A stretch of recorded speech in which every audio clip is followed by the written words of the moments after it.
We'll call this meeting to order. Before we start, I will mention that we don't have Rogers here tonight, so we are live streaming it, and I'm told that the audio was fixed from the last time we were in this room doing that, but I would ask that everybody speak loudly into their mics so that it is recorded properly. Disclosure of pecuniary interest. I do have one for Councillor Wells. It's Committee of the Whole, Tuesday, March 19th, 2019. Items 3.1, Budget Presentation.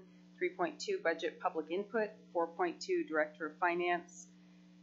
2019 Proposed Operational and Capital Budget as it relates to the IT Department. Budget impacts non-union staff remuneration of the IT department as he has a family relative impacted by same. That was a little jumbled on this page. Did I get it right? Okay, thank you. If at some point anyone else has a conflict during the meeting, please declare it at that time. Deputations, presentations, petitions, and public meetings. We do have our budget presentation this evening, so I will be handing it off to our treasurer and our department heads. So Jocelyn. Thank you, Madam Chair. And good evening, members of council and staff and visitors.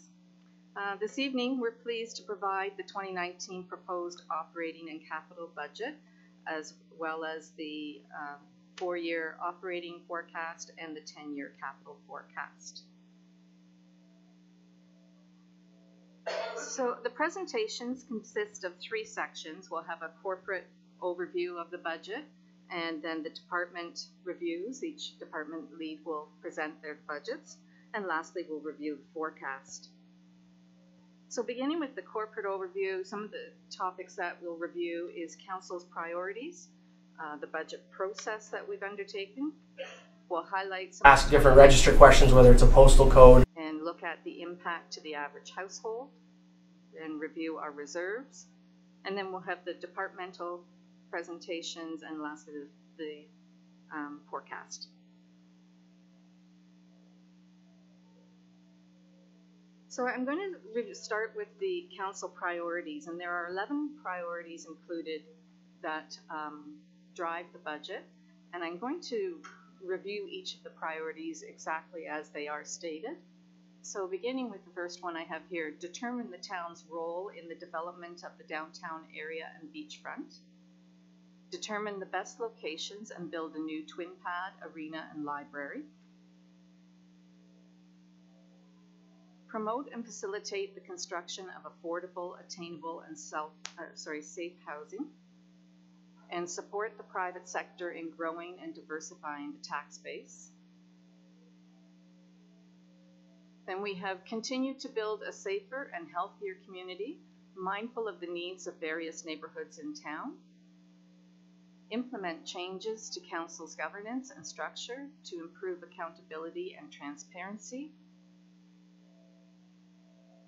Maintain the financial health of the town while meeting the service needs of the community. And build relationships with outside organizations and stakeholders based on mutual respect for the different roles that are played in the development of a community. And the last 3 that we have are review the town's assets and determine a strategy to deal with them in the best interest of the municipality. And build pride in the community through effective communication, events, and initiatives. And build an efficient, well-functioning, customer-oriented organization to deliver on council's priorities. So those 11 priorities are what we use to drive in building the budget. And that leads us into our process that we followed. So while the priorities were established in January, we were able to begin the budget process as early as September. And that is because we can start to build the base budgets and identify some of our business cases that help support some of the major expenditures that are being put forward for the 2019 budget for consideration. And so we go through that process, and in December 2018 we brought forward the first draft to council, and then we continued that process through, and each time we brought the draft forward we would receive new direction from council and go back and produce the next draft. And we've done 3 drafts before tonight, and tonight represents the 4th draft. So following tonight's meeting, if this budget moves forward to council's meeting on the 26th, that would be the last step in the budget process, and we would receive approval for the budget at that time. So in some years, in prior years, we've often approved our budgets in December, because in non-election years we can approve the budget before the actual year it is for. However, after an election, it must be approved in the year of the budget year. So that's why it has to be approved in 2019. So if we look now at the 2019 budget, we have a total proposed budget of $63.8 million. And looking at the two major groupings of the budget, we have operations, which represents 63% of the budget, for it's approximately $40 million. And we have 37% of the budget is represented by capital, and that's about $23.7 million. If we look at the budget broken down by the committees, we have the first committee being general government, and it represents $11 million of the budget. And in general government, we have support services like administration, clerk, information technology, treasury. Those are our support program services. We have beachfront and the after hours clinic and cemetery. Those are all included under general government. In community services, their budget is $16.7 million. And we have fire, parking, bylaw, recreation, events and facilities, and our library all fall under community services. In public works, which is the largest budget of $33 million, we have infrastructure services like water and sewer, roadworks, bridges, storm drainage, transit, parks, and our fleet is included in public works. And our last committee grouping is planning and development of $2.7 million of the budget. And we have building department, planning department, and our new economic initiatives is now included in this committee group as well. So that's our budget broken down by committees. So now we'll look at some of the new impacts in the budget for 2019. And each year we have payroll COLA adjustments, which is cost of living adjustments, and our step adjustments on our grid. And there's $342,000 in the budget for that item. We also have new staffing positions that have been added this year, which total $388,000. And we have, on the next slide, we have some detail to go through for the staffing positions. We have debenture costs for the beachfront, and the beachfront debenture costs are now 75% in taxation, and so $221,000 of that represents the debenture costs. We have also debenture costs for the fire truck and the Main Street Bridge, which are two capital purchases for the year, or sorry, project and purchase. And policing has an additional cost of $125,000, as does transit and IT services. There are some additional costs there. Our fire department, we have wage increases of $160,000. And then in our parks department, previously for our EAB program, Emerald Ash Borer program, we had some reserve funds before we were using. We now are funding that through taxation. And we also have a parks master plan. The capital projects are adding $6.2 million to the budget, and those will be reviewed further in detail with the individual departmental budgets. On the revenue side, we have the OSIP grant, which is the Ontario Communities Infrastructure Fund grant, that will help to pay for some of the work on the Main Street Bridge, and there's $331,000 more from the grant this year. We also have a reduction in the Ontario Municipal Partnership Fund grant for $374,000. And this grant has been reducing by 15% each year, and this is the grant that we're uncertain whether or not will continue. We have been using the funds to be able to support our capital asset replacement reserve. It's a very important funding stream for the town in relation to future capital replacement, and without that funding, we will need to find an alternative way to continue building the asset management reserve for future replacements as they come up in future years through the asset management plan. So these add about approximately $8.3 million to the 2019 budget. So talking about now the staffing positions that were added, there was a position added in 2018 for a senior corporate and strategic initiatives coordinator, which was not fulfilled. Instead, we've replaced that with a new HR position. So that's basically offset. In the Treasury Department, we have a new position for senior accounting clerk. We have beachfront enforcement adjustments and recreation annualization of some of the positions. In Public Works, we have a winter truck driver, which is a seasonal position. And in Public Works, we also have some one new parks personnel that's been added. And in the Planning Department, we have a new planner, urban designer. And in Treasury Department, there's a small position adjustment. So as well, we have a contract position for a planner with regards to the zoning bylaw update, and that's a contract position for 2 years. So that's our additional staffing that's been added for 2019.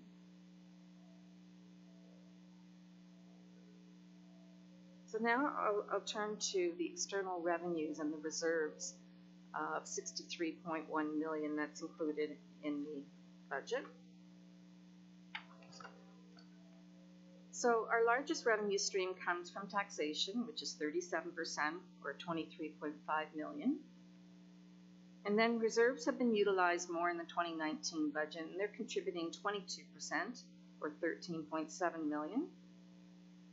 The reserve funds are the majority of this amount, which are deferred to a reserve until such time as we need them. And so we are pulling some of those deferred funds in for the 2019 budget as eligible works are being undertaken. We have 11% from grant funding, and that's grants such as federal gas tax and provincial gas tax, the OSIP grant money, and some of the others. We have water and sewer fees, which are contributing 15% of the revenue, or $9.5 million. And we have remaining user fees, interest, and other revenues providing another 15% or $9.4 million. So that's how our revenue streams are broken out in terms of what's contributing to cover our budget. So now we're going to look at a breakdown of the 2019 average household tax bill. And using this average household amount of $3,385 in taxes for a year, you can see that the amount that comes to the town is 54% of the total taxes, which is $1,838 out of that $3,385 example. Education receives 17%, and the county receives 29%.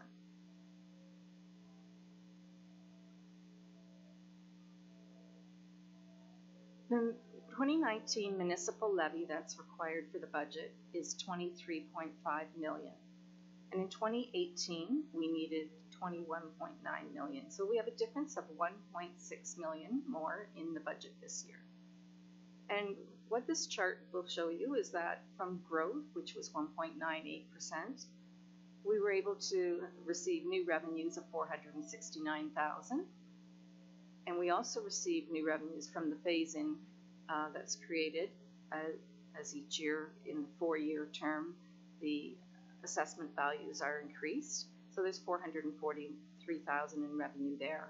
And the remainder of the revenue comes from the tax rate increase at 2.91%.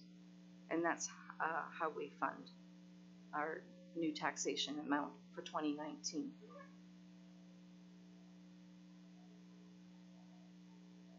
This chart is looking at the impact to residents, and in 2018 our average household assessed value was $320,000.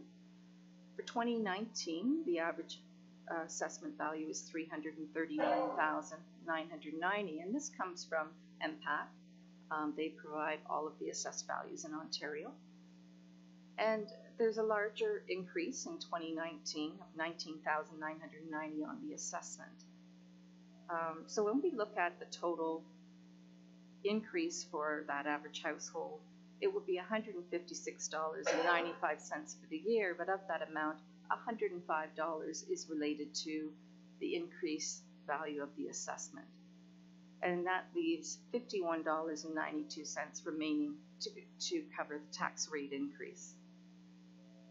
And at the bottom of the chart, we have some assessment values, and this chart is looking at if your home value didn't change from year over year. So if you had $200,000 in assessment value, in 2018 you would have paid $1,051. In 2019 you would pay $1,081, a difference related to the tax rate increase of $30. And the same as if your assessment was $500,000, then your increase would be $76. So that's looking at it without change in the assessment value and what the tax rate is impacting on the taxes. So again, looking at our average household impact, you can see on the chart circled in red, $156.95 is the municipal portion. The tax rate change portion is the $51.92. And at the bottom of the chart, you can see our tax rate for 2019 is 2.91% for the municipal tax. And the total tax rate would be 1.56% using our estimates from 2018 for the county portion and the education portion. So in total, our tax rate is a little bit lower when we merge in the other two portions of the tax rate.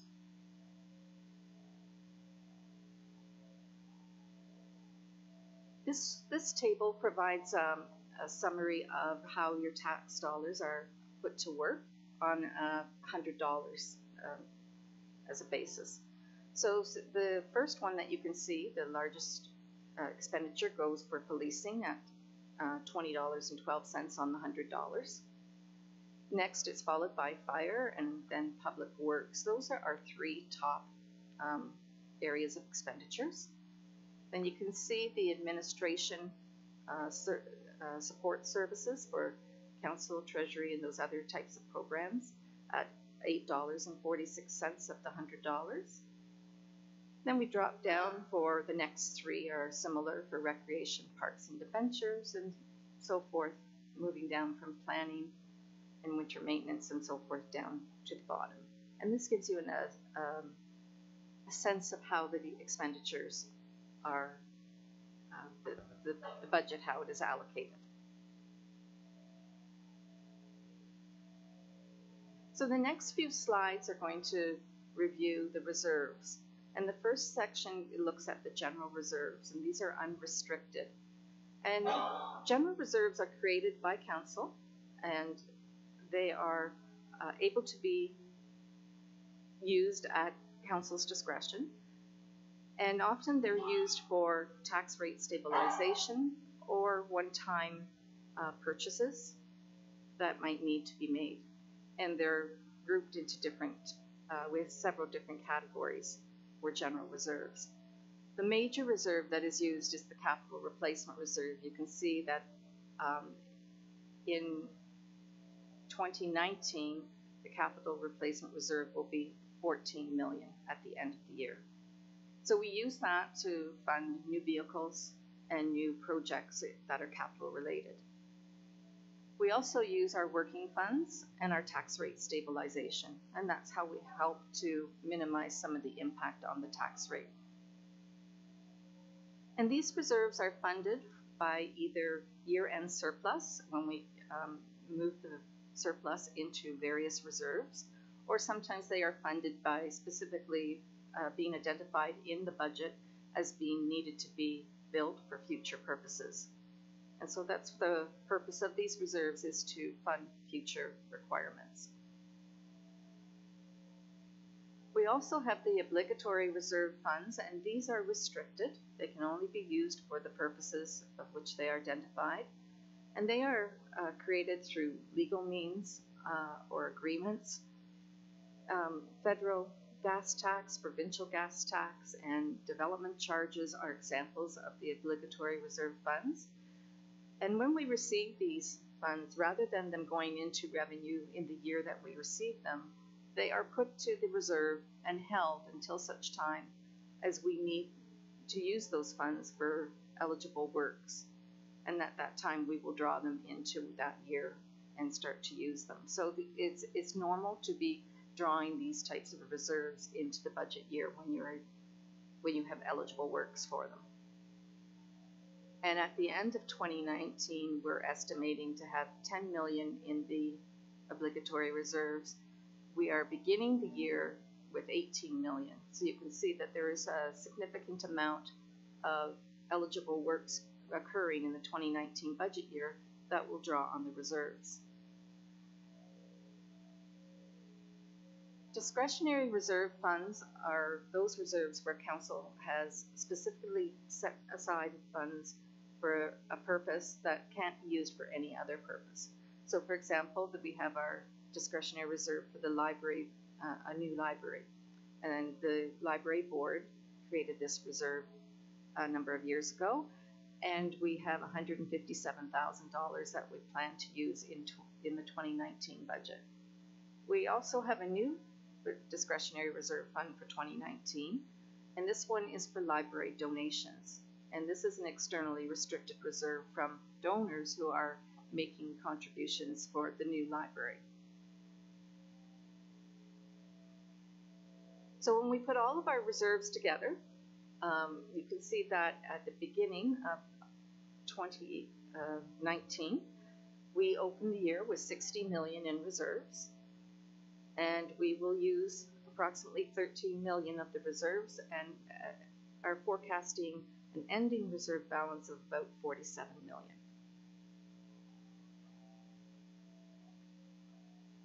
So just in summary, the total operating budget is 40 million, or 63% of the total, and the capital budget is 24 million and 37% of the total budget. Taxation revenue is 23.6 million. Reserve activity is approximately 13 million. The tax rate increase is 2.91%, and 54% of the average household total taxes go to the municipality, 29% to the county, and 17% to education. And at this time, we're ready to then move into the departmental presentations. So I'm just going to set up the next presentation.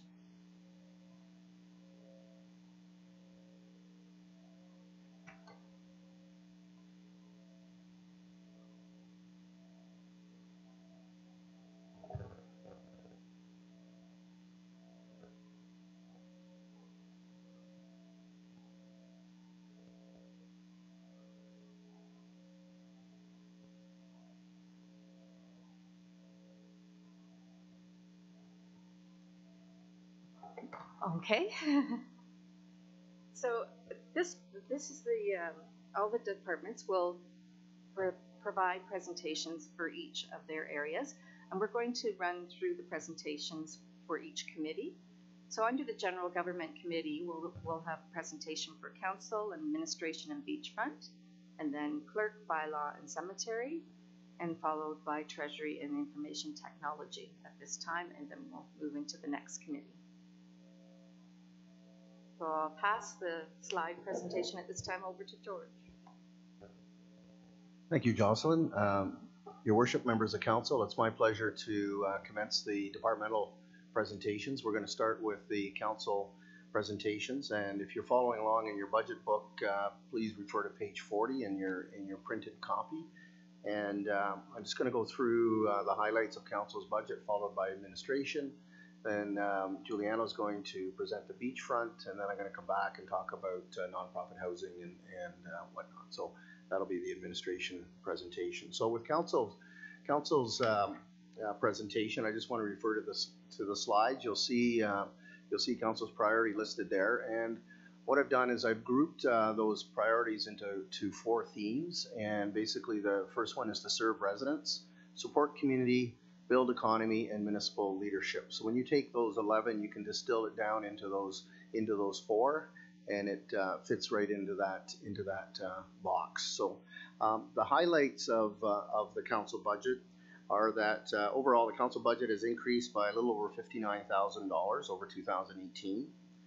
The corporate initiatives budget remains at $50,000, but is now funded entirely through the tax levy. The budget for the Integrity Commissioner is proposed to increase to $30,000 to reflect the professional advice received at the recent Roma conference due to the new legislation now in effect. And finally, the professional development budget has been increased by $10,000 to permit members of council to attend one additional conference. In council's capital budget, some money has been set aside for some furnishings and for some computer upgrades. So, Your Worship, that concludes the council presentation.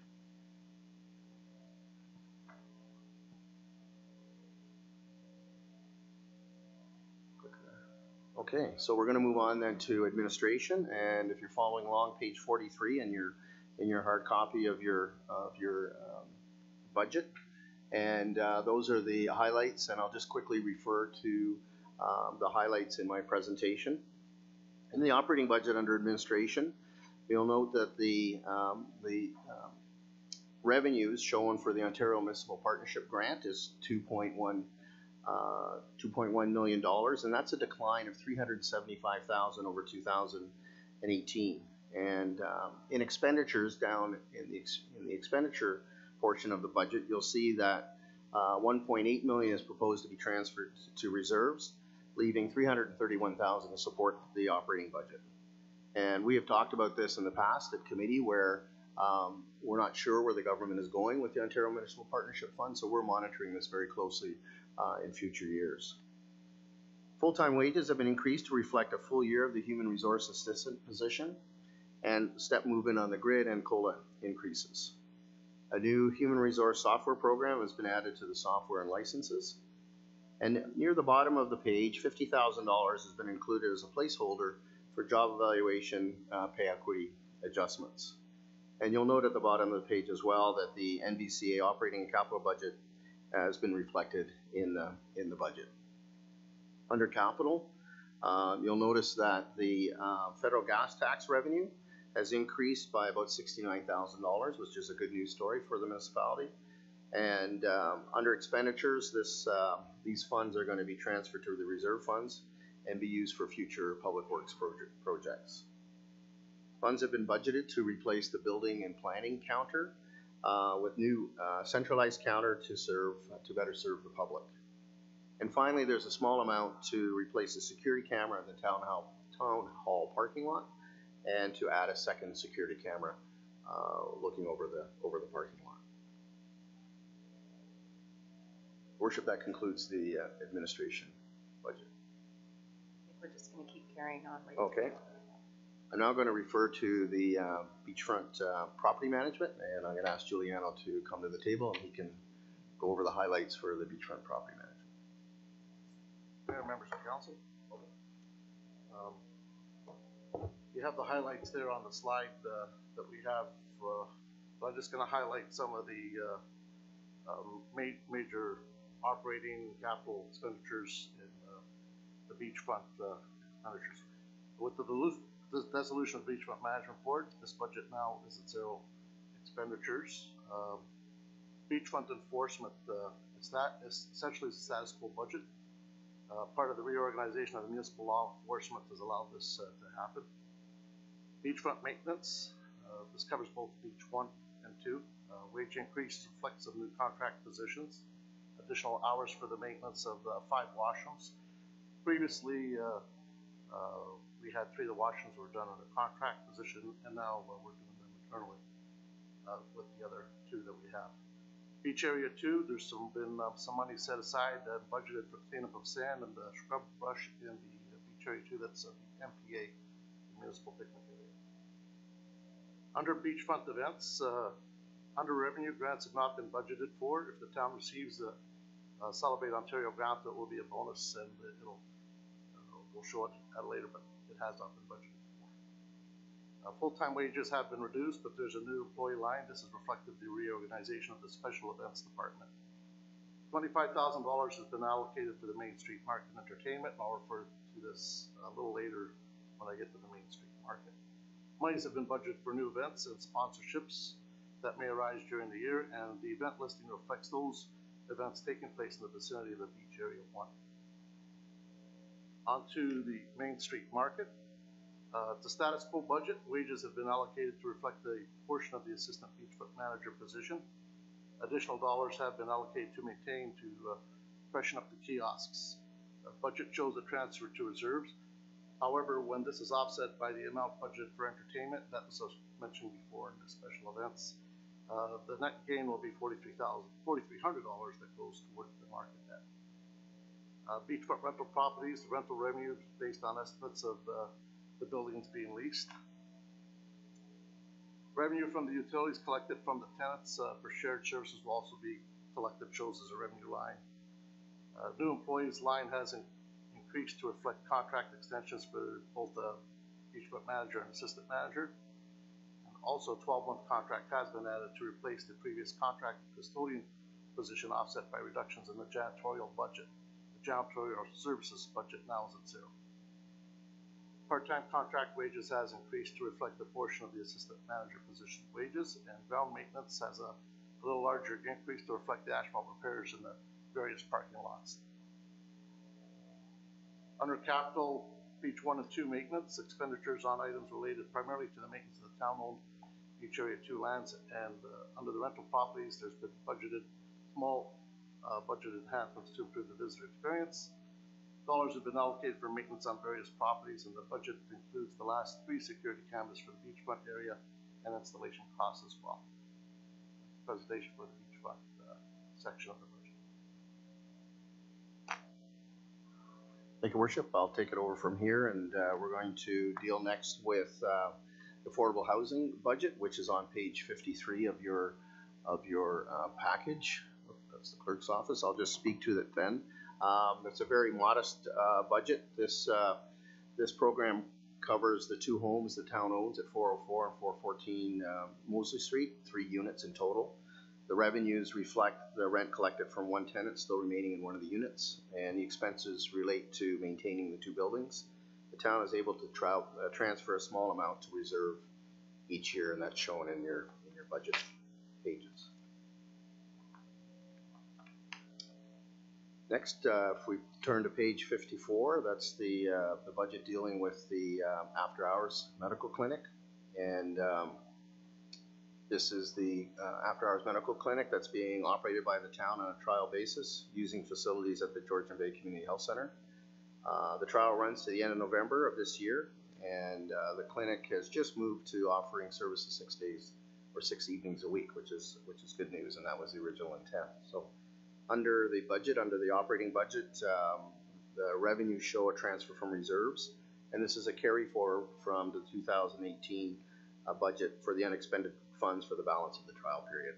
Expenditures reflect the cost of operating the clinic, including facility rental for the clinic, physician standby fee, nurse practitioner fees, reception fees, supplies, and insurance. And under the capital, there's a small capital budget for computers and the phone system. And your worship, members of council, that concludes my part of the presentation dealing with administration. I'll be back a little bit later with the OPP budget.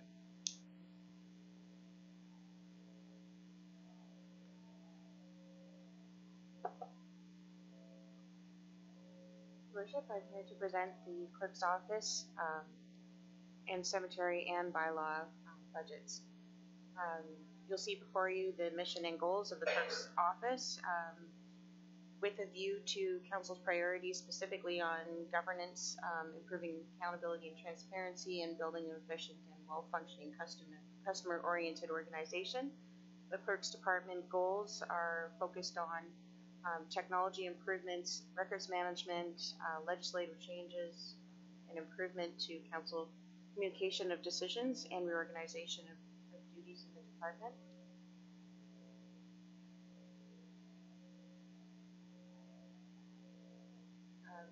Just to explain, during the 2018 budget year, records management and FOI coordinator position was developed and approved by council. The position replaced a part-time records administration position while increasing duties and responsibilities to ensure compliance with legislation and internal policies, as well as addressed identified workload pressures in the department. The additional cost is shown in the 2019 budget as the position was filled in January 2019.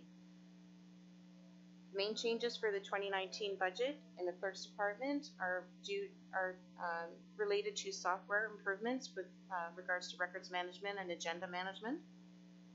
Adding the video manager module to our agenda management software, and increased training costs to provide the needed support for staff.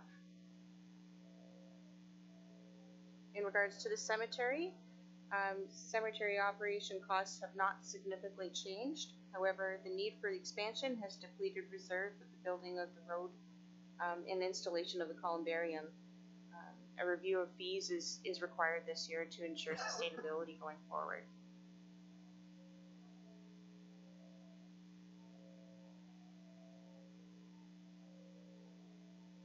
Moving on to municipal law enforcement. A reorganization in the department has resulted in a reduction in staffing costs for 2019 of about $13,000. A shift in department management initiatives has increased customer service and department synergies and improved enforcement practices. The department will continue to focus on efficiency strategies and focus on property standards, as well as implement practices related to legislative changes and continual review of outdated bylaws, which is reflected in our goals as shown on the screen.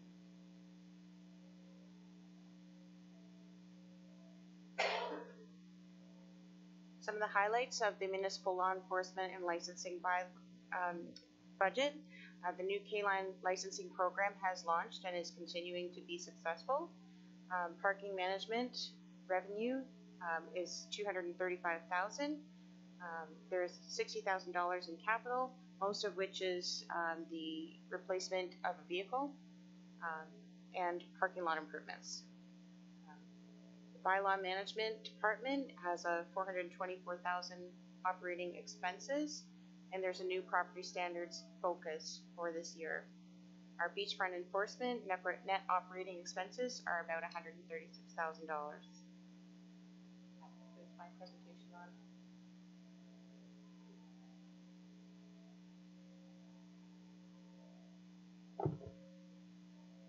Okay, I'll move forward now with the Treasury and ITMS. These are our 2019 goals and initiatives. Our missions are basically for these two departments to manage the financial affairs of the municipality and to secure the municipal data and network.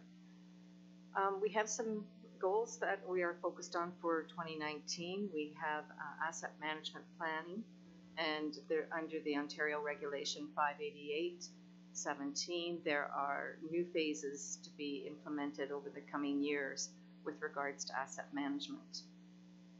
And so we'll be focused on some of those. We also are looking at software evaluation during the year for asset management planning.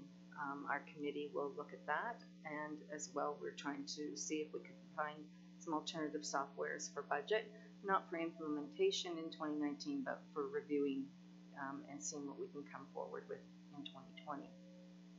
We'll look at some risk management reviews and financial modeling for capital investments such as the library and the arena, and update and create some financial policies. There's several that need updating and a few additional new ones that we want to create.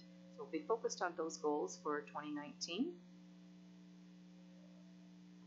In the Treasury Department, if you turn to page 64 if you're following along in the package, the budget, mainly under staffing, is adjusted for COLA and STEP, and then we do have one new staffing position that's been added. The rest of the budget pretty much is status quo. We did manage to reduce our postage budget a little bit, but other than that, most of our operating expenses remain pretty current with similar to 2018. We do manage several investments, about $55 million worth of investments, and we look at for the asset management in 2019. We have a strategic policy that's required to be approved by July the 1st. So we'll be working on that for the year as well. And we also are looking at e-commerce. We're trying to see if there's some additional opportunities there for us to improve our e-commerce service. So we'll see if we can implement something for the recreation department. And those are basically the focus for 2019 on the Treasury. Now I'm going to move to the ITMS budget at this time.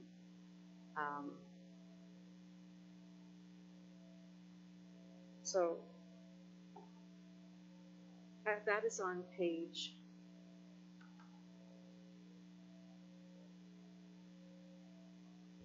just turning to the page in your book. It would be page 68. And the main changes in the operating budget for the IT is the staffing step and COLA. And under the computer maintenance, there's about another $8,000 for computer maintenance, as well as computer services. This is where we've started to use some external services to help support the security and backups for our internal services. This year we also did not contribute $20,000 to the IT reserve, which we normally would budget for year over year, but because of the increased costs, we have not done that for 2019. And some of the goals that we'll be working on, the team is focused on looking at the website and trying to see what improvements we might be able to make for our website. As well, there's various softwares that are required throughout the organization. So as I mentioned, we're looking at the budget software and asset management, but there are other departments as well that have software needs, and they integrate in amongst all of the departments. So the IT group will be leading some of this and bringing forward demos of the software that the teams can look at and review. That will be one of their major focuses for the year. The IT department does have some capital expenditures required as well. They have about $67,000 of capital expenditures, mainly to purchase about $50,000 in servers. There's some $7,000 for the council chamber projections, the cameras in the room here, as well as they need a new UPS battery, which is another $8,000.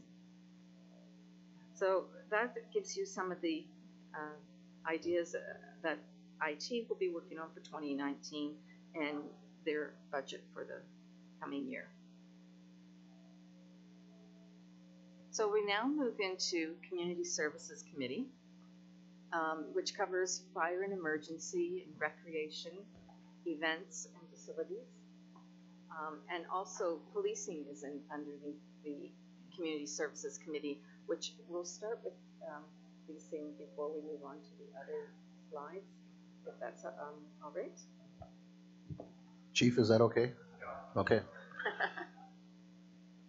Thank you, Worship. Members of Council, if you can refer to page 72 in your budget document, that'll be the Ontario Provincial Police budget as well as the community policing budget.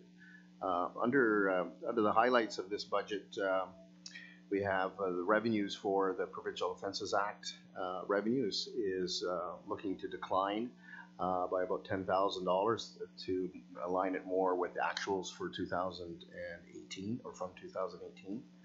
OPP costs have increased by about $125,000 over 2018 based on growth in the number of properties in the municipality and an increase in calls for service over the last 4 years. And it's a rolling average, so that's how it's two components that make up the OPP billing.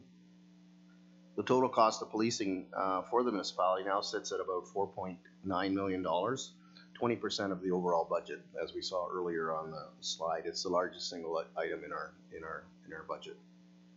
The community policing office, that budget is basically a status quo budget through a couple of minor changes, and that's it. In your budget package, you would have seen the mission and the goals and objectives for the OPP for the coming year as well. And that concludes the OPP presentation. So I'll pass it over to the chief. Thank you. I was just noticing how the water distribution at this table is reflective of the budget. So Public Works is sitting there with an entire jug and a glass with water in it. Chris has a glass. I don't even have a glass, and then there's nobody in this chair. Anyway, I just noticed that.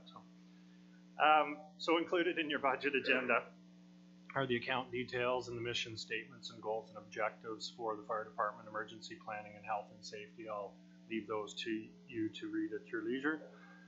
Starting with fire department operating budget, the operating budget for the most part remains constant year to year. During the budget process, we look at the historical averages and adjust the accounts up or down, whatever seems to make sense. Only a couple of accounts to note with significant changes, and of course wages and benefits. There's usually an increase to provide for not only the arbitration award that occurred in 2018, but the anticipated changes with upcoming negotiations that we have this year as well. And then the other one that is notable was the increase in dispatch. It was increased more this year due to the cost increase from our dispatch provider, as well as an app that has been added to the system that provides us with up-to-date real-time alerts and mapping for the firefighters responding. So overall, the net variance increase is $213,000 to that operating budget. The emergency planning operating budget, there's no change to that, and the health and safety operating budget is basically status quo, but there's a slight an increase to wage and benefits on that one as well. So that increase amounts to $1,650. As for capital, there are two fire department capital projects worth mentioning for 2019. $550,000 was already pre-approved, thank you, for the replacement of a 1992 rescue truck. That vehicle had more than surpassed its life expectancy standards and best practices for a fire service vehicle. So that process is well underway. And again, I thank you for that pre-budget approval. The other item, $50,000 has been budgeted for the first of 5 lease-to-own payments to replace the department's self-contained breathing apparatus. This current equipment has also fallen out of compliance with safety standards, and we will replace that over a 5-year period, but it'll be good for 10 to 12 years. Those are the most notable changes, and I thank you.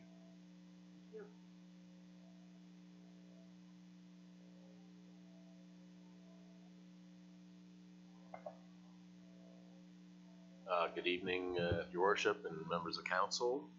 I'll go through the highlights of recreation events and facilities now. If you'd like to turn in your booklet to page 82, you can read the formal breakout of goals by the divisions of my department, as well as the mission statement. So recreation programs, there are a number of highlights as we build out more and more programs. The number one item listed is the Seniors Active Living Center. As you may all know, we received a provincial grant in perpetuity, and we have formally built the Seniors Active Living Center into the 2019 budget.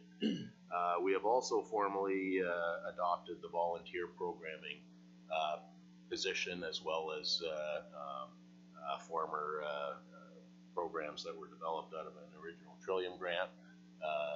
This is centered out of the same staffing person at the youth center.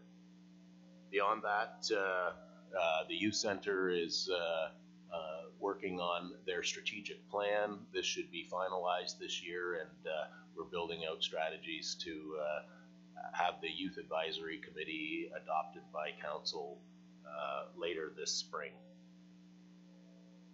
Customer service is a emerging division. We've always had administration and recreation, and as of this budget, we will start to have customer service into the evenings, Tuesdays, Wednesdays, and Thursdays. And we've heard from our customers that they'd like to find people at the desk beyond the typical office hours of 8:30 to 4:30. So moving on, we have some of our major facility projects. First and foremost, I should mention that the big parts of the facility department are ongoing and fairly status quo. We have the arena, the recplex, and the medical building, the small section of the youth center. The twin pad building design is budgeted in the capital budget for $1.8 million. As council is aware, we are working on finalizing the location, at which time we intend to have architectural designs built for our new facility. A number of other smaller projects, first and foremost the ice resurfacer. We always cycle our second machine to the outdoor rink, and we're about a year to have the new machine built, so it should be delivered ideally by December 2019. And then small projects at the youth center, final upgrades following the garage renovation, and there are parking lot improvements as well as hot water improvements at the recplex. So, water safety program. We have put together a plan to extend signage throughout another section of town, alerting folks going to the beachfront, as well as a number of other public education programs for the 2019 year. Last but not least, but a significant part of our department 2019 plans is a restructure. There aren't significant costs to the municipality on this, but a little bit of changing in every division from the Recreation, Events and Facilities Department. And last but not least, our Special Events Department. I noted some highlights in the beachfront section as well. Certainly more than half of the budgeted items for special events do come at the beachfront. Roughly 2/3 of our events will happen over the next 4 or 5 months, and it makes sense that in a town like Mississauga, we're very summer-centric, but we are building out our season into the shoulders. Summer launch is coming on the long weekend in May, and we're looking for the second annual Hootenanny. Those are 2 big community events that we hope to last a long, long time and build out the summer season into spring and fall. Other than that, there are some 31 events currently in the schedule, and I would say half a dozen event organizers currently coming after potential approvals in the future if we can organize their events for the coming summer. The Special Events Department is always busy trying to develop new initiatives. So that concludes Recreation, Events and Facilities. Pass the roller over to Tom. I don't think the chief drank from that glass, Pam, so you could probably have a little bit of that water.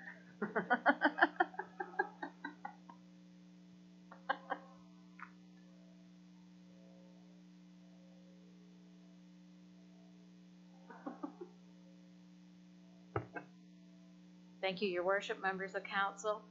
Our mission you've been introduced to before, so I will let you read that on your own, but I'm going to seize the opportunity to tell you a little bit about our 5 main goals for the 2019 year.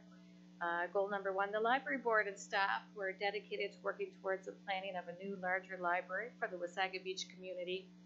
We will be focusing on all the steps necessary to move this project forward. Goal number 2, this year the library will be evaluating the programming currently offered in our municipality, and we'll be determining what gaps are present that we can fill to serve our residents. We're especially interested in providing the community with more opportunities for informal learning in order to feed the passion and curiosity of our community members, young and old. Goal 3 this year, the library is determined to connect residents with technology. We are increasing the number of computers, tablets, and other digital devices available to the public, and we are also investing in new technologies to provide our residents with access to virtual reality and coding. Goal 4, this year the library is exploring additional ways to provide programs and services throughout the community. We will be offering a full range of library services at the Seniors Active Living Center every Thursday starting this week, and we will be seeking alternative locations to do pop-up programming. We want to ensure that we reach the widest audience possible. Goal 5, with 2 staff members sitting on the Age-Friendly Community Advisory Committee, the library is dedicated to helping the committee develop and progress its new action plan, and we are committed to improving the lives of seniors in Wasaga Beach.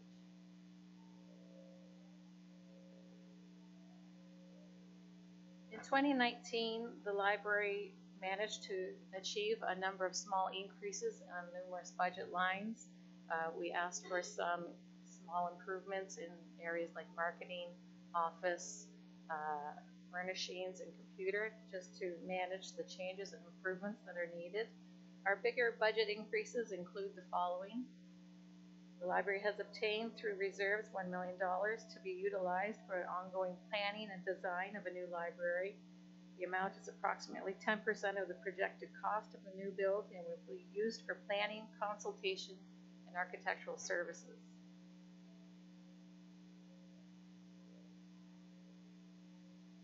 Wasaga Beach Public Library also requested an increase in its programming budget to ensure that we can keep the community engaged with learning opportunities.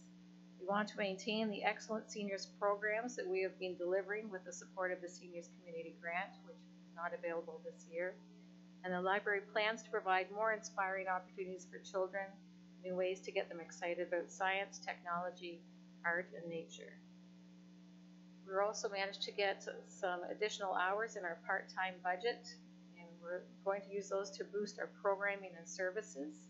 The $18,000 will go towards prioritizing the community's access to new technologies, as well as a focus on improving our collection maintenance plan to ensure that our residents are being provided with the best collection possible.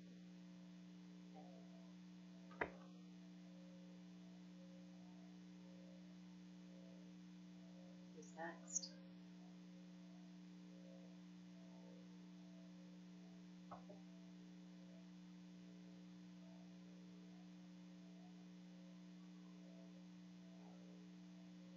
Thank you, Your Worship, members of council. I'm pleased to present the major highlights from the proposed 2019 operating and capital budget for the Public Works Department. Major highlights have been classified based on the department's divisional responsibilities, such as roads, drainage and stormwater management, parks, environmental services, including water and wastewater, as well as public transit. Under the roads and related, we will be advancing the Main Street Bridge rehabilitation contract.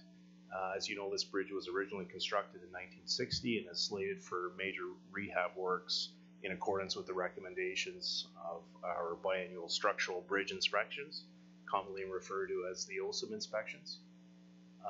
The bridge construction is estimated at $4.7 million, and construction is slated to extend into 2020.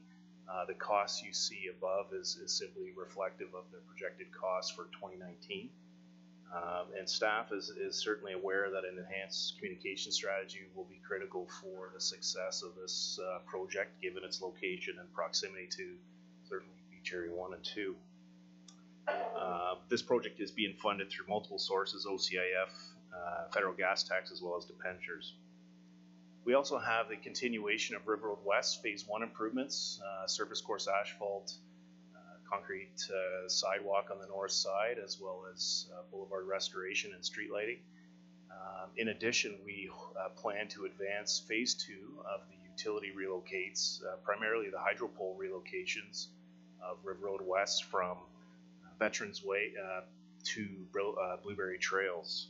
And reason being, typically utility relocates take upwards of 2 years to complete, and we want to better position ourselves for future funding opportunities should they arise, because these funding programs also have prescribed timelines at which we must complete the work. So we will be advancing the utility relocations over the next 2 years as well.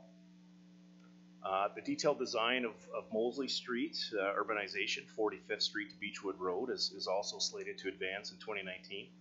and we will be issuing an RFP in the near future in that regard, and this program will extend likely 16 months to complete, and that is funded through predominantly the development charges. 58th Street South and Ramblewood sidewalk construction, and this includes the construction of the sidewalks along the east side of 58th Street South from Moseley Street through to Ramblewood Drive, as well as the extension of sidewalk westerly along Ramblewood to the business park lands. And we plan to advance that work through the summer months during the school break. And finally, based as it relates to roads and major highlights, we will be advancing the Main Street Beach Areas 1 and 2 Municipal Class EA per recent resolution of council, and we've since awarded that to the preferred consultant. Major highlights as it relates to drainage and stormwater management include the Trillium Creek Flow Containment Berm, and this is subject to funding. Staff have applied and have been successful for the first level of screening through the federal National Disaster Mitigation Fund, and this program includes the berm construction from 45th Street through to 58th Street and in behind St. Noel Chabanel School. And we wait for the funding announcement, which should be imminent on this program, because it is it's a prerequisite for much of the area development along Ramblewood Drive, as well as the recent local improvement petition we received for Joanne Crescent. We also have the continuation of the detailed design for Bay Sands external drainage area and local drainage improvements, and this, once complete, will advance the phase 1 of construction along Shore Lane, including the new outlet at 62nd Street, which will help address some of the local drainage improvements we currently experience and have historically experienced on 61st Street, and I believe this is 63rd Street here. This year, just to mention, this was simply the design continuation, and then hopefully construction phase 1 and 2 proceed next year. Zoo Park Road North storm sewer extension and sidewalk construction. This is phase 1, and the next phase of sidewalk extension along Zoo Park Road North, north of Wally Drive, and this will include storm sewer and boulevard improvements along the frontage of the ongoing County of Simcoe affordable housing development. And this is likely a month of construction, and will hopefully get underway in June, so we can be well out of the way for the final entrance construction for the development come this fall. We also will be continuing with our localized and boulevard drainage improvements per our master list, and building on the success of the improvements we were able to undertake with our operational team last year, addressing over 24 major drainage issues, primarily in areas that do not have storm sewer facilities or roadside ditches or drainage facilities, and where possible we try and incorporate low impact design or infiltration techniques to help mitigate some of the drainage challenges we have throughout town in advance of physical storm sewer construction. Moving into the Parks Division, we do have the reconstruction of the Wasaga Sands tennis courts. Those tennis courts were constructed in the early 90s and have been resurfaced twice, and they're at the end of their useful life and require replacement. We are not looking to replace the third court, the easterly court, which is predominantly used for pickleball, and we hope to advance this program as soon as possible, such that construction works are complete come this summer. We also have the reinstatement of the 2nd Street boat launch docking facilities when these facilities existed upwards of, I'll say, 15 years ago, when the water levels were high. Since they've been so low and have since rebounded, we now have the ability to reinstate these facilities for the public launch at 2nd Street. The costs include also design and approvals, because we will have to navigate the approval agencies in this regard, as we are dealing with MNRF, Ontario Parks, as well as the NVCA.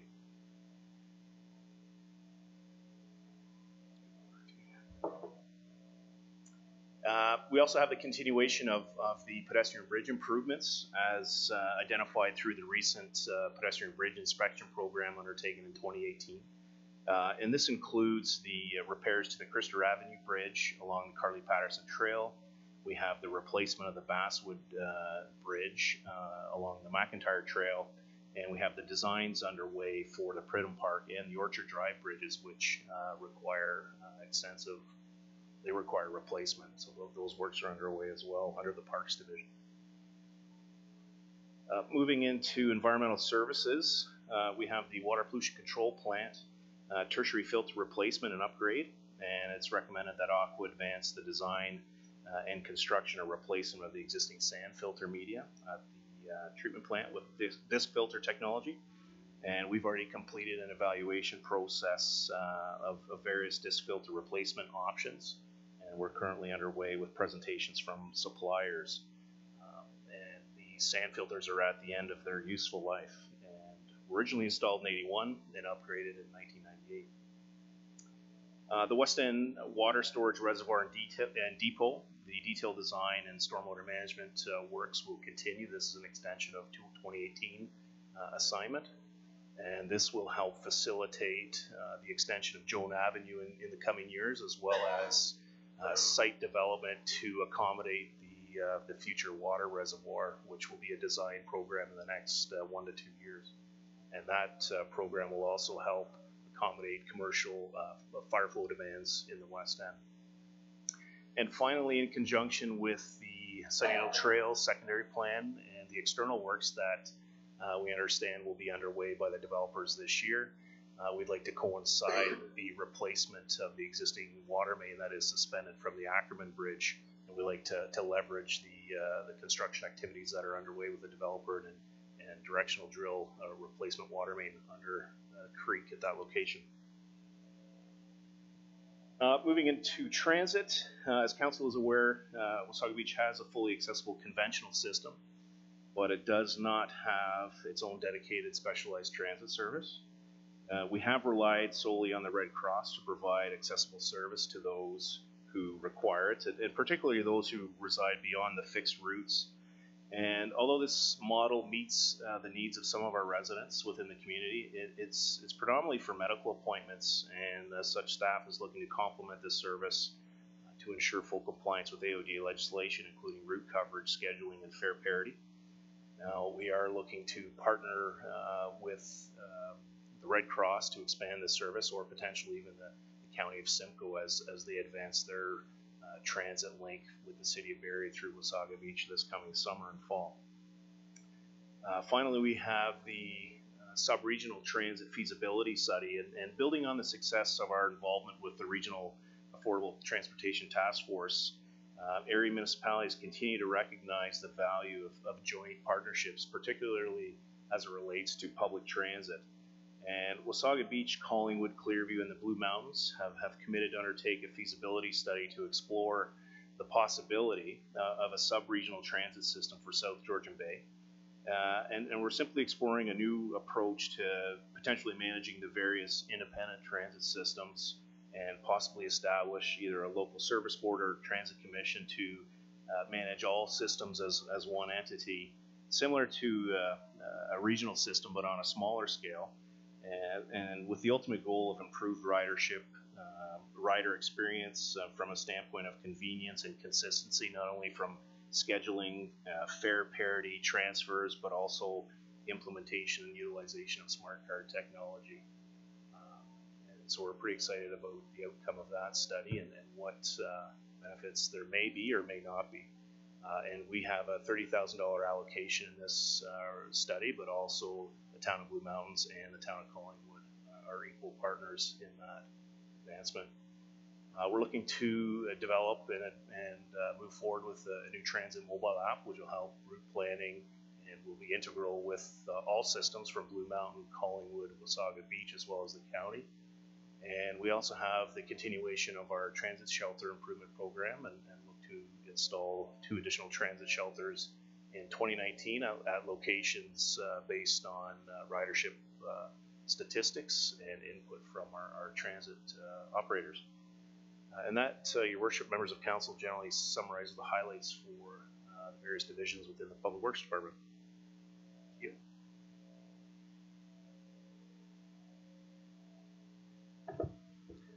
Your Worship, it's going to be planning and building up next.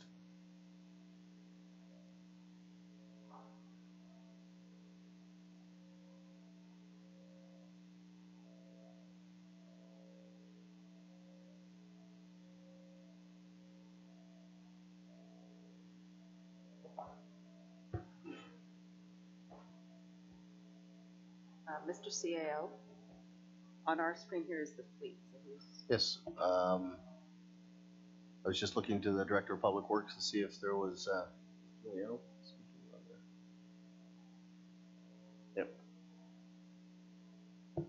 Just ask our fleet manager to come forward and you can speak to the fleet.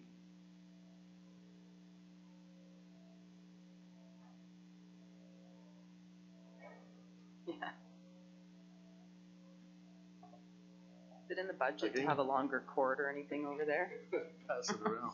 And some water glasses. That's a lot. The fleet management, we have the highlights. So the fleet department has been created in 2019 and with direct departmental costs allocated to the individual departments. We've kind of broken out some of the internal departments so we can better reflect where the costs are going, which helps also Treasury Department with that. In the capital replacements, we have approximately $1.5 million, which includes 4 light duty vehicles in the total of $183,000. 3 of them are for the Public Works Department, 1 is for the municipal law enforcement. We have 4 heavy duty vehicles in an amount of $832,000. That includes the backhoe replacement, the single axle plow sander truck for Public Works, as well as a sidewalk maintenance tractor. And the ice resurfacer, which you've heard a lot of these equipment already being mentioned in some of the department reports already. And finally, we have the fire truck as well, $550,000 and $30,000 for some smaller pieces of equipment. That's the highlight for the fleet departments. I'll pass it to Bill.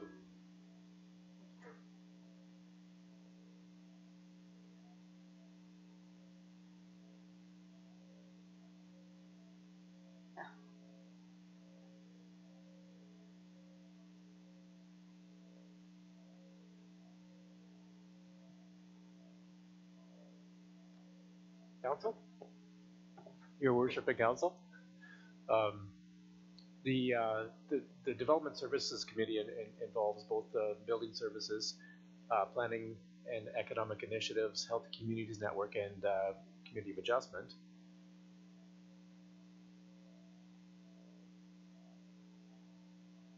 And very briefly, the goals of the Planning and Economic Initiatives Department.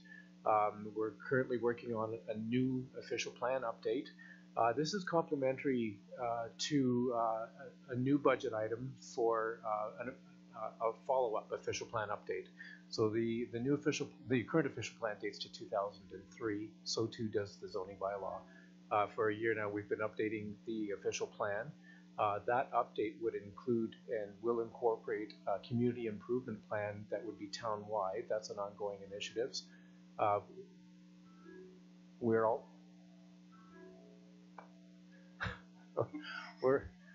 also working on a housing strategy for this year, and the housing strategy would involve elements of second units and homes, employee housing, attainable housing, retirement housing, and continued alliances with our neighboring municipalities in the county. And we intend this year to modernize our site plan control agreements and subdivision agreements, both of which are fairly dated. The development community over the past few years have been asking us to tweak them here and there, and it's time that we give them a complete overhaul. In terms of highlights for the planning budget for this year, revenue is expected to remain about the same as it has over the past 2 years at $189,000. There is a $200,000 from reserves for the new official plan update, and that is specifically focused on creating policies for the nodes, the intensification nodes. There's also monies from reserves to go towards the zoning bylaw update. $17,000 is to go towards cost for it, but rather than pay for a consulting planner to do it, we're looking for consulting an in-house contract planner to do the work in-house.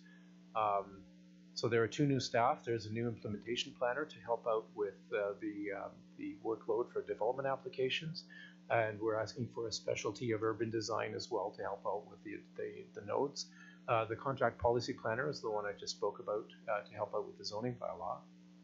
And there is some funds in the budget proposed to create 1 service counter on the 2nd floor that would service both the building and the planning department. In terms of economic initiatives, there are 4 main points that the economic development side of the department is working on to assist, lead, promote, and attract and retain business. In assisting, we're looking to support the private sector in growing and diversifying the tax rate. In leading, we're looking to attract investment to industrial and commercial shovel-ready sites. We're also intend to start a list of what sites are available in town and work with other agencies like the county and the province to get on their databases and get those sites on their databases. We're looking at launching a new tourism brand and assist businesses to improve products and offerings. And part of the new tourism brand strategy is to increase overnight stays and day trip spending and lengthen the season. In terms of budget items, we expect a grant revenue of $50,000.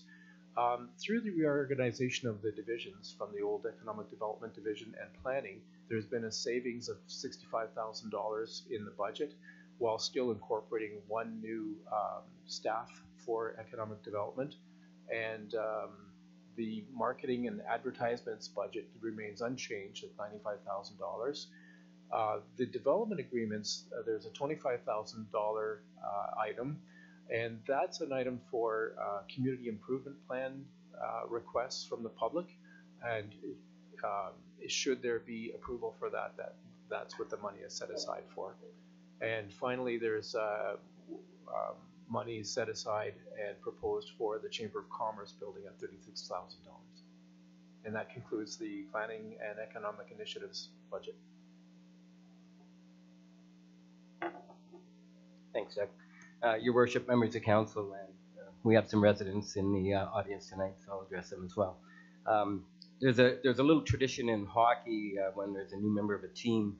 The team at the beginning of the game often allow that person to skate out on the ice all on their own, and the team hang back and let them have their moment. I noticed here that the new member of the team seems to always present last, and I was sitting thinking while everybody else was presenting, and I fear that gives me a little bit of a strategic advantage because it allows me to sum up on behalf of all of my colleagues their comments. So I'll try not to take too many liberties there. Something I'd like to go back actually to George's opening slide, our CAO, and he outlined council's priorities as serve, support, build, and lead. And something that I see as consistent through all the presentations that we've seen tonight is, every department head, every department within our organization seems very committed to aligning how they deliver their service in a way that it best supports this council's priorities. And I hope that what I'm about to present to you demonstrates that the building department and what is now known as building and development standards is trying to align itself to be consistent with the model that exists across this organization.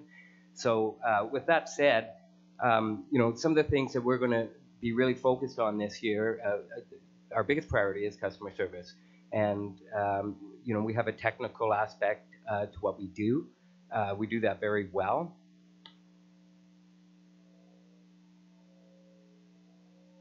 Did it go? No? There we go. One of the things I recognized while I was waiting back there as well was that I don't speak to slides very well. I seldom feel when I'm speaking to them what I was when I was writing them. So anyways, I've completely lost my train of thought now. Thank you.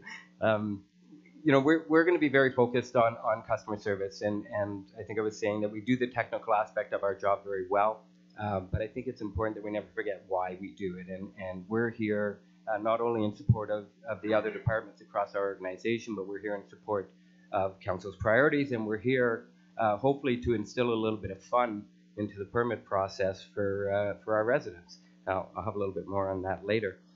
So you're going to see some changes, physical changes upstairs on the second floor in this building. Doug and I will be looking at ways to improve the service so that residents coming in and developers coming in feel as though it's a one-window approach. You know, within building and development standards, and you know, the name is deliberate in that we really want our focus to broaden this year, and you hear Doug speak of site plan control agreements and our site plan control bylaw, and there's tremendous work by our engineering department and planning department when it comes to engineering standards and some of the planning that goes into the developments that we see, and we're really going to try and sort of refocus and demonstrate that you know, the building department can fill a broader role, and that we can really make sure that a lot of the standards that the town develops and a lot of the planning principles get carried through right to the end of development. So we're really trying to broaden our scope and make sure that we provide the proper support to all the work that goes in prior to us even being involved. So we're going to this year we need to look at our software program. A lot of what we do relies on us really taking advantage of technology. It is possible to go out into the field and through the use of a handheld device, you know, do your inspection, have your results uploaded to a system, have your results emailed to the site super of a construction site, and we need to get there. So we're going to be really focusing a lot of energy this year into seeing what's out there and what we can bring into our department that way. The last thing I'm going to say is you heard me mention that we'd like to instill a little bit of fun into the building permit process. So this year, I'd just like to leave you with one word, and that is permittedness. I'm not going to try and say that.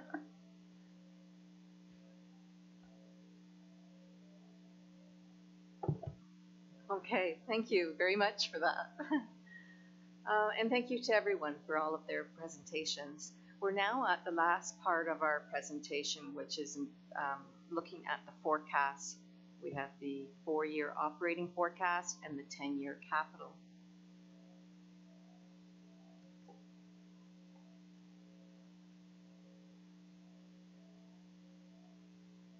So in preparing the forecasts, we have assumptions that we make in order to move forward and project what's going to be there for revenues and expenditures. We look at the major capital projects that are forecasted out by the Public Works departments and the other departments. Public Works has the major portion of that capital budget. And then we develop the forecasted tax rates for the years 2020 through 2023. So first, looking at the assumptions that have been included in the forecast that we have included in the budget package. The COLA adjustment is 1.5% for 2019, and the benefit rates are 3.5%. For hydro, we have 2% in the first couple of years, and then we move to 5% in the later years, in anticipation that we were forecasting there might be more. We had a lower rate for a few years, and we've returned it to the rate previously that was used. For utilities, we've used 5%, and our borrowing rates for any debentures in the 10-year window is 3.54%. We have investment rates of 2%, and then our base assessment growth phase-in, we've used 4%. And for policing, we've used 2%. So those are the assumptions that have been included when developing the forecast. Some of the major capital projects that are in the forecast include the River Road West urbanization, that's $10.5 million, and that's grant dependent. We have the Twin Pad Arena and the library, and in the forecast we have $36.1 million for the two buildings.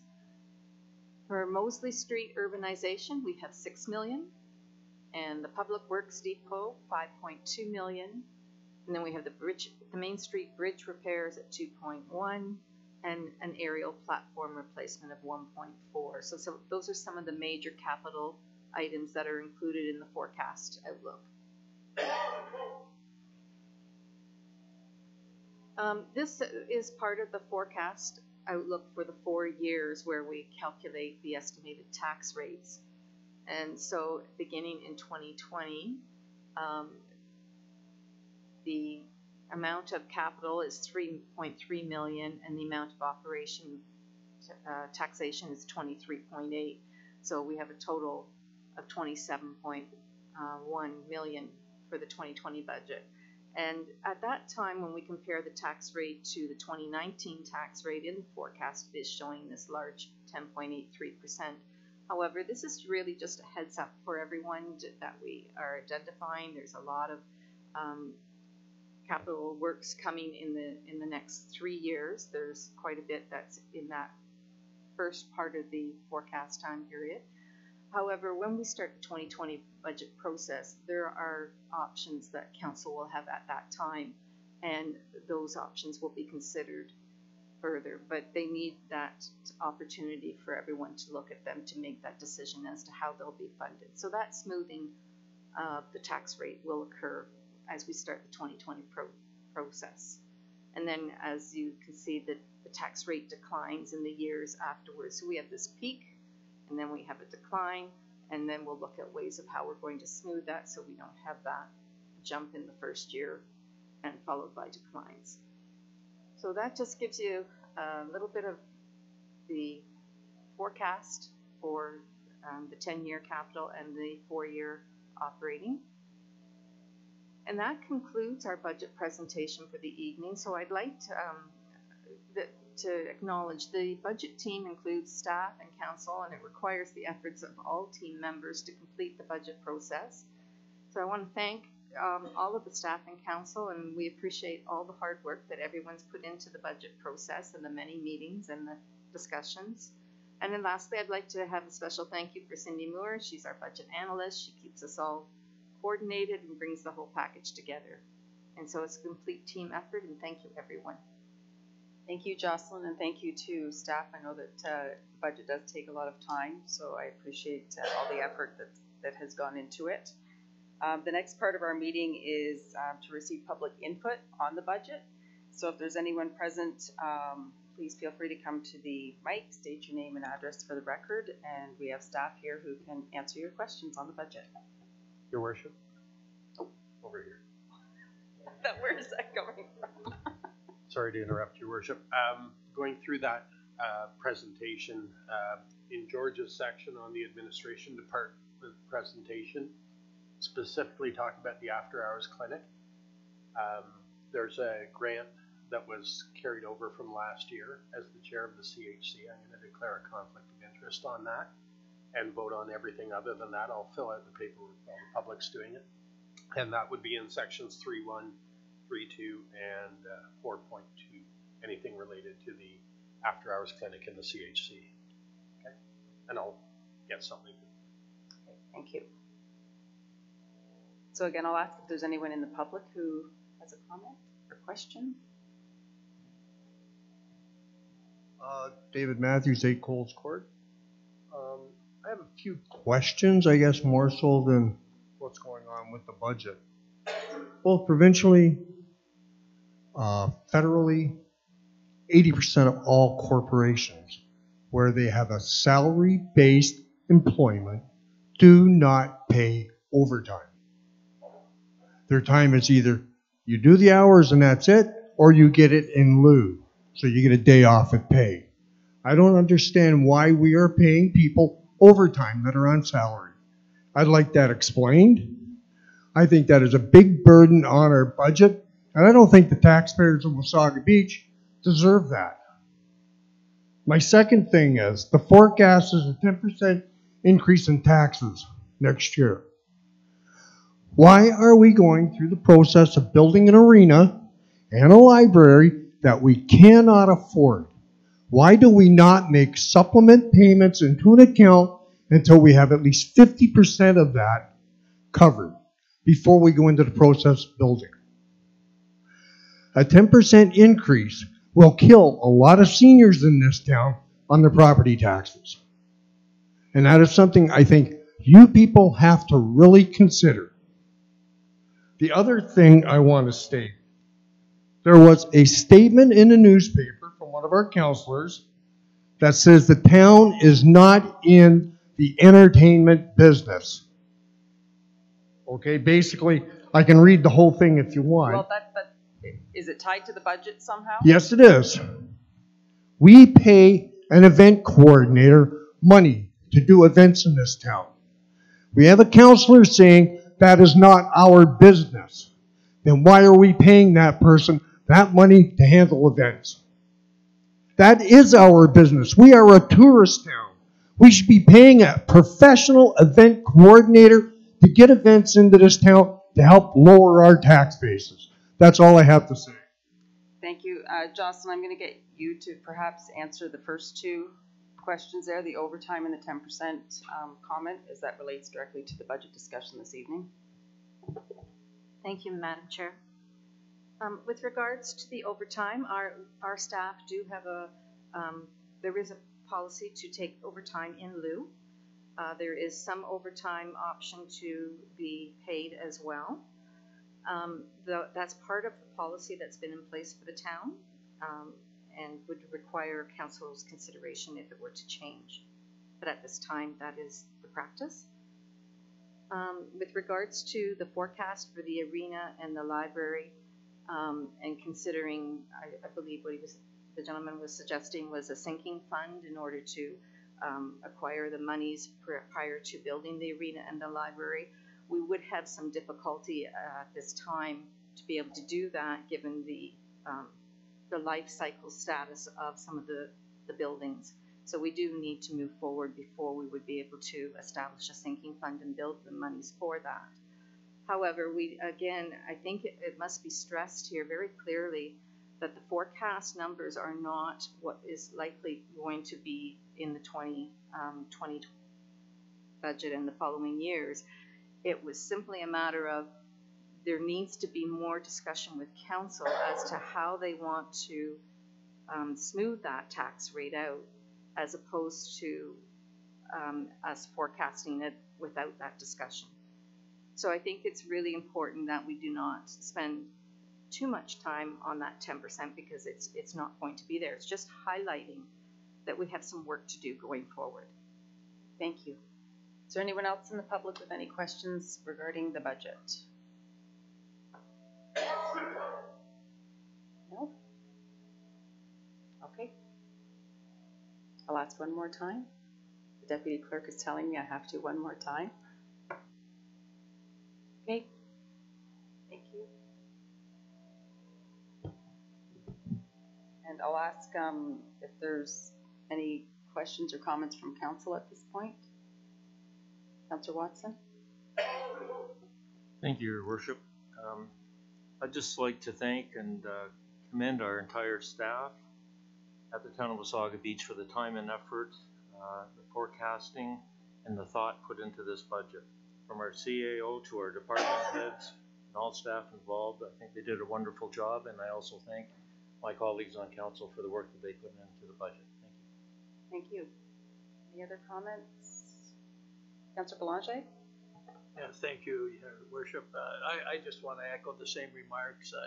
This is a very long, grueling process, and there was a lot of sacrifice on a lot of wants and requests from many departments to get to where we have been, and I think that certainly most of our residents can understand the challenges because they do the same thing within their household budget. But just an excellent job. Thank you.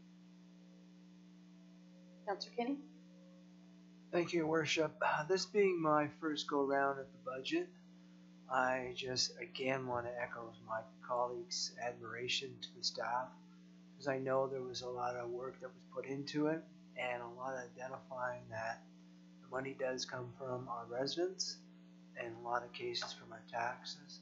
And as a result of that, I know you had that right on your mind as you're trying to whittle down the amount of the budget. So as a result of that, I want to thank everyone. Thank you. Any other comments? Deputy Clerk took my motions, so.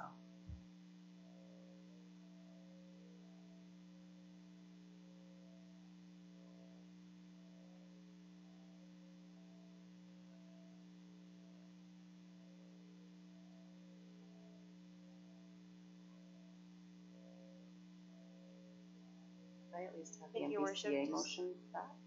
Just one moment, we are just amending the motion as Councilor Foster has declared a pecuniary interest. Right, could I just have the NVCA motion back? And we can maybe do that.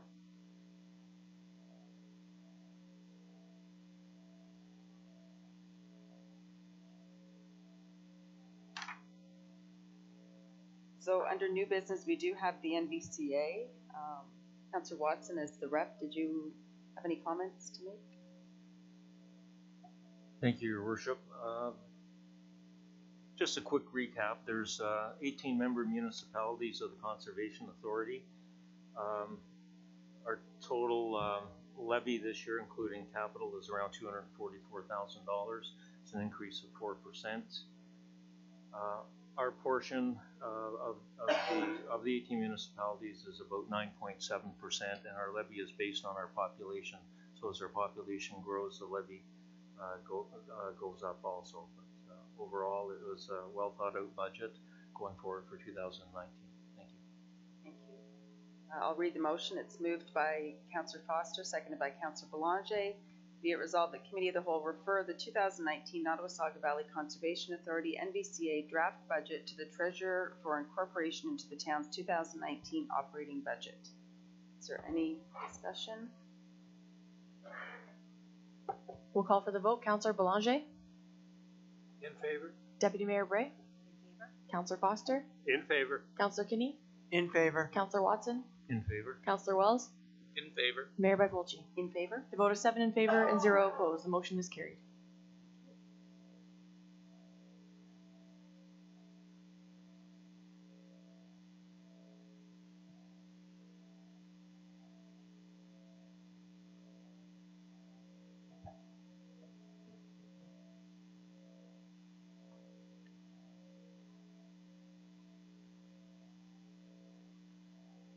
Moved by Councillor Watson, seconded by Councillor Kinney.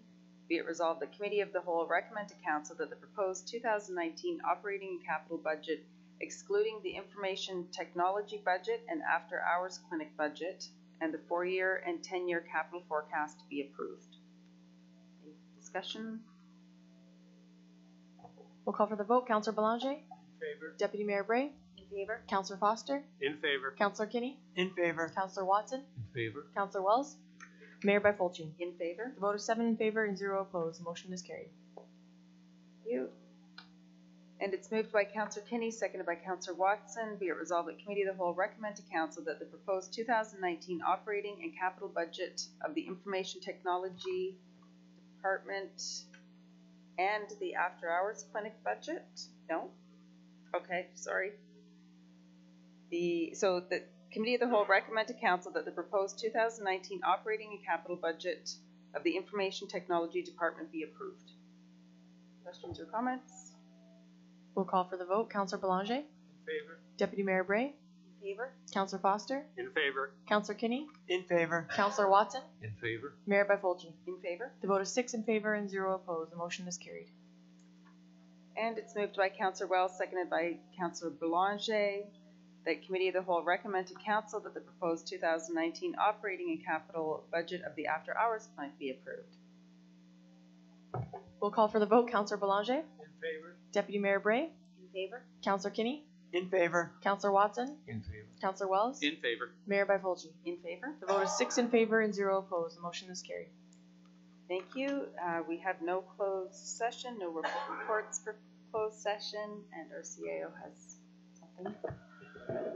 Thank you, Worship. Members of Council, our Treasurer, Jocelyn Lee, was very complimentary to everyone in the room tonight for their hard work, members of Council and department heads, but it takes one to lead a process, and Jocelyn was our leader in this process in preparing the 2019 budget.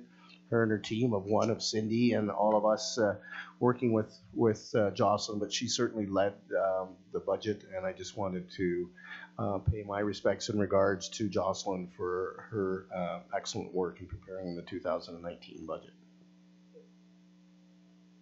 And we're gonna clap. Dave wants to clap.